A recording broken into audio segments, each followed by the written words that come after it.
I'm James from Verdant Brewing Co. and we've just done a bunch of beers called Doubling Down, where 3 of the beers were collaborations with 3 other Cornish breweries.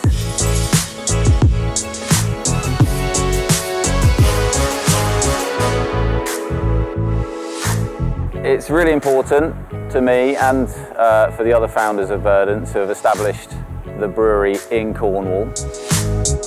We love living down here. In order to live in a beautiful place, which Cornwall is, you sometimes need to invent your own job, and that's what we did. I mean, we both love Cornwall.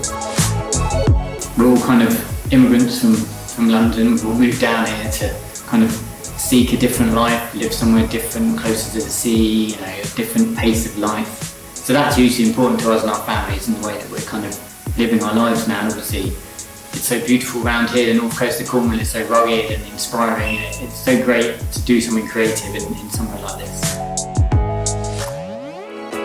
With the craft beer scene in Cornwall, it's kind of over the last few years started to really grow, and so it's really, really nice to be part of a community in such a beautiful place that we love, and then to have these sort of friendly, collaborative breweries that do great beer. We were only going to have a brewery where we live in Cornwall. There's nowhere else we'd want to be in the UK, and that's obviously where we wanted to start our brewery.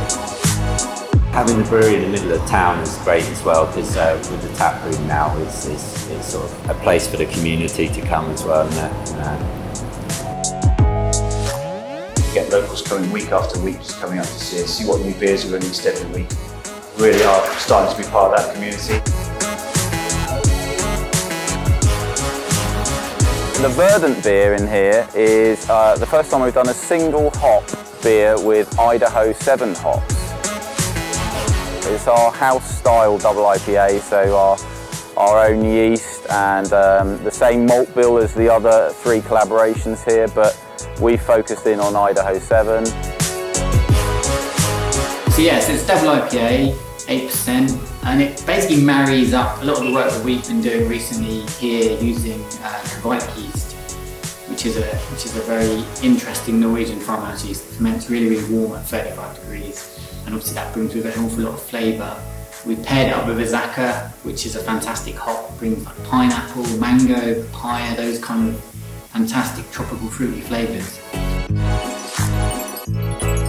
The beer we brewed with Verdant was a double IPA, single hop one brewed with Simcoe hops.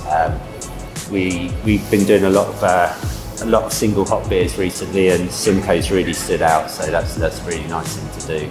It's also with the New England yeast, so it'll be a nice showcase of different hops and see what the other breweries have done as well.